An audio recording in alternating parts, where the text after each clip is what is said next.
Mala medidi liang katel ajala rata dalang kata dun kel kani shang and then ya kam dari en liang kadera no tanaban karon mijidit kamal around ron kin dang ro udah jandar wadak udah bak kelama and la ne no ron muga kidan karon wana mal kena pul diala go wana kejapen mantin diala gor kon ka ron kin dang ro udah jandar bak kelama banting wan tan gor kona banalat bukan ke langka melat kon kereda teluan medi langka ne dia na tishu la ne diong ne yan o bia kamal karon kin dang ro udi jandaro ro kel kamal ne ko dial ten ngor ke chanala me angwa lare katong mare katokwaina ka kuya mo shila da tetalong tiga lar to go long to go ne no de en killing ka go ko ki dan dial mentong ne yan tama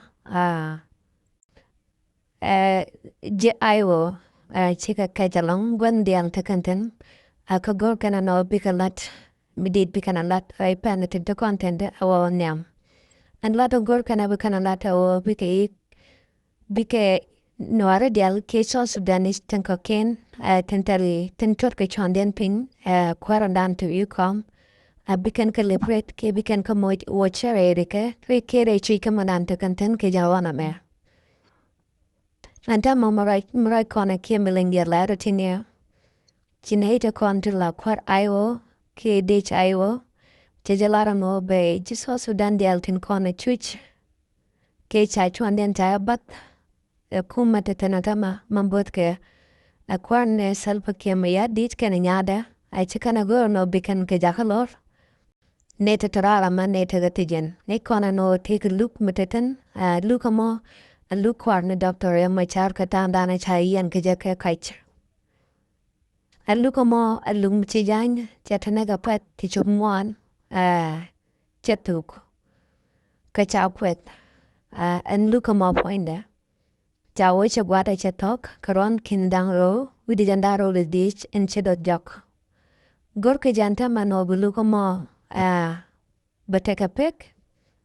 Kan kuma mental ang kuma buat ke kwana salva ke mayadit mugore jano be neta kwana te yan mugore jano be kanek jan akanaka kamugore jano be kulun okay kabumal betatan raja mo jara ta ngoping a date as well mai hai ho akan ne diana kon siguro matker ko chi jan padam no karata doro tu panto ken tegatan akan pan tin siguro matkel anta malat kan kel ko abike jala mo ko pikur bikana terkel akan nu win dial te ge ka sa sudan ge karagan dit ni jupa amana mi sigo chupa era ka jupa raja mo se kan lada na rajam akan ta ma sigalatok andiok dio ne no sia taganen yen ne dial kon chiang ka sa sudan amane mane dial chiang dai windi tege ja amana wi te kokien wi raro kokien jalan misal kana mo sia ne no sia kana tok chicken tok koror payam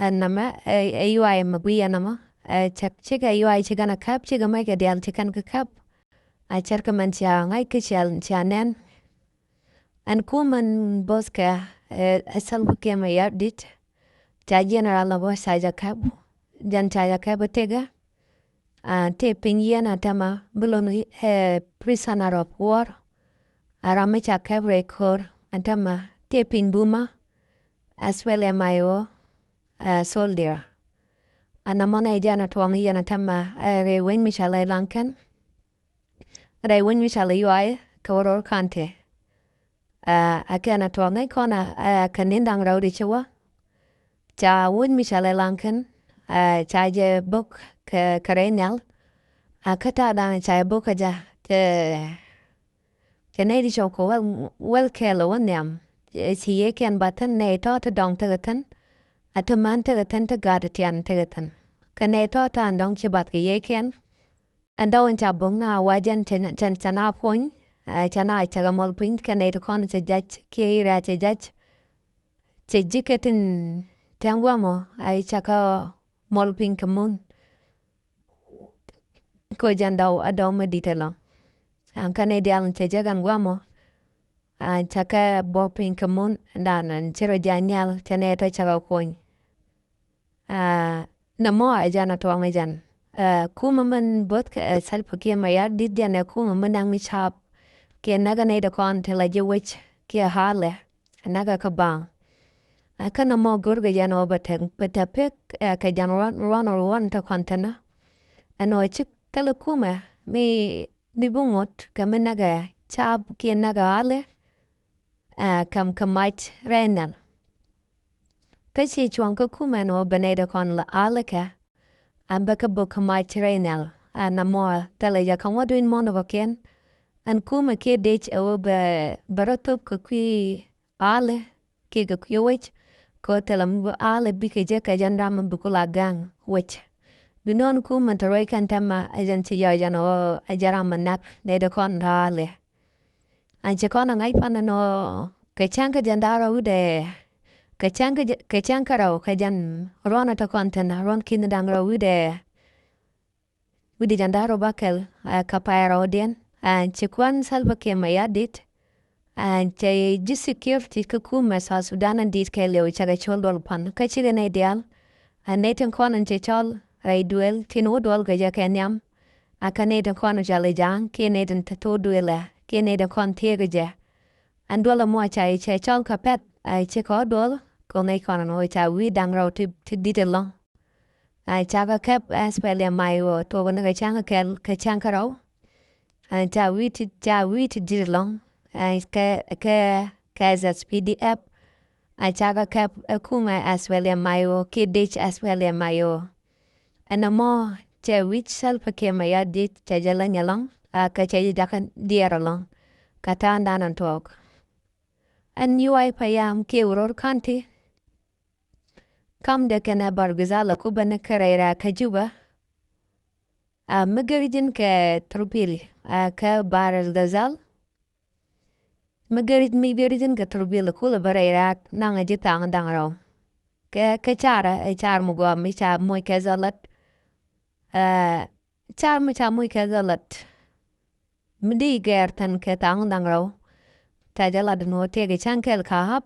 Kaneda konde jalakan wichok kenin daro. Janta andong lan ke regjuba. Kana baro gazal en kunala watanantama. Meluno rey joka. De nete koni chalas wele mayo. Dewe chobrera kajuba. De kajuba de kana yon mait. Karaja mo ajaraja lat kene. Antama kan dich as wele mayo. En jalan tamarei doar. Kere win rata. En dich as wele mayo. Acharom kana dich michokona link pate chuano. Teke din michira puam michala red bell metere wich. Kabara gazalam guamo. Machigoromo. Sikan ke jogo bineo walad bukarom. Si dich a red bell. Ke kwarnana kap. Dijan chara da e red bell. Chaga jogo kon ke yetala murom kon. Kon ke kume shine tekel ke. Yen mala diano uira ira kajuba. Atala mala na eke. Dua pana biawa. Dununa mo gora ti nudi de long ka yene dianam but ke dich as well mayo.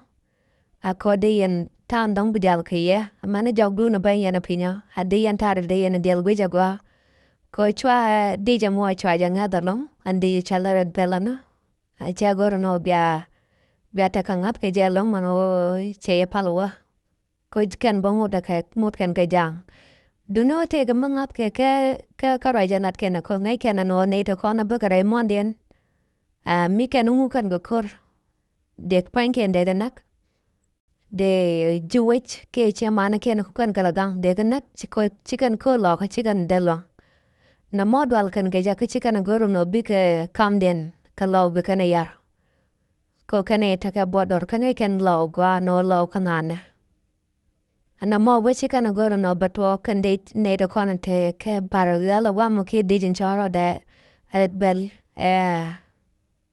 army. Ka kuja mo na mo gwejano te tenanono. Na magang kana ka o chadet wo ko mu wo to ba panken baka jak ka ba chema na ken bo. Baka displace ka iran ta kadatan.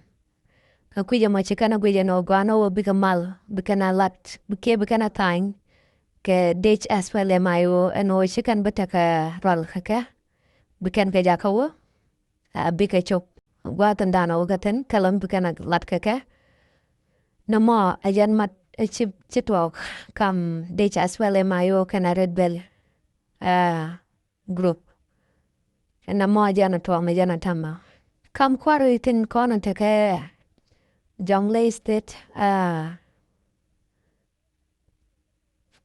kan lo na kana de kwecheng ke lo karada a chikana mat pinyan o chikana guru no te ke are nel no ban are loga me bekat loga ki man loga baganak kan kwadial tin te kwi kuma man te kwi asvele mayo chikana mo pinyan o chin cha guru no te gare no ban me beu wi kon baka book na mo chikaru dan chikaru di lenken no chabut walk do no quattro gon and tiki asylum a party na taka ke resistant method I chicken a goro no bi karo di len a ka kwar asylum ayo ke commander tunkon ke chipo bi stop man acting and tama we day kamichale asylum ayo namo ajana tuang ajan Are kor dang ro ga chang kel kana chang karo ga kapai kelama.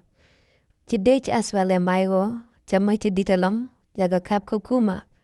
Kacha barang dang ro. A tita ga mai chiditalam tita ka uline.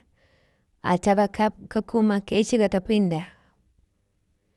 An kwar deka meta ka kauror ke ka yuay konti ka kon dang ro te charai chano talamu ban ka den yuay me ande jas wele mai go sika ne bum longa joy ka jan yuay mana ke kana padal an point da ajara ma ja ka butik akanta mate pin deka as wele mai go buluno te yen kantama marai kona arami ja kap ja dini ka dial cha ga joch ja tangen cha ga nak ja bara ga ke liu Chai kap no mo ajana to wan tamu ka jal dan jal ke dich aspele mayo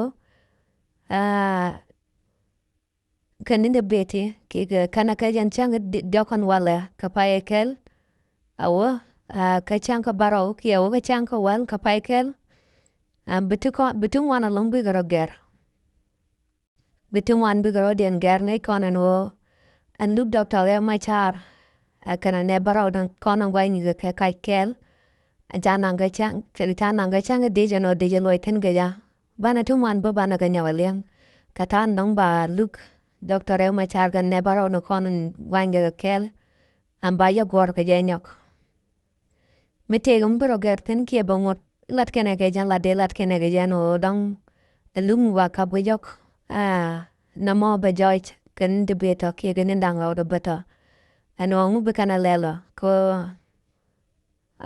ka wa mi che ka je lapt mulu ni chang de ka pai kel ron ke nang ro ri jan dang ro ba kel ajan gwa dan dang ba lu gata me char am ba ye nya ko loiten ka ya an to to bana ka nya milin kon ke ko bro ro nya ko milata ro more ni te beta an ka kuma amanan bot ke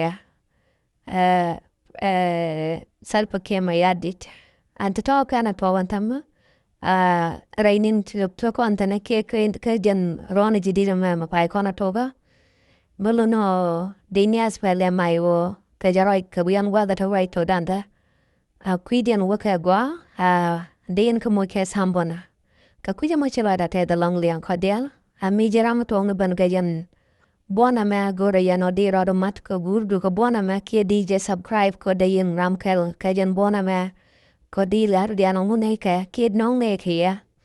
Andi ko kula jogi lajen.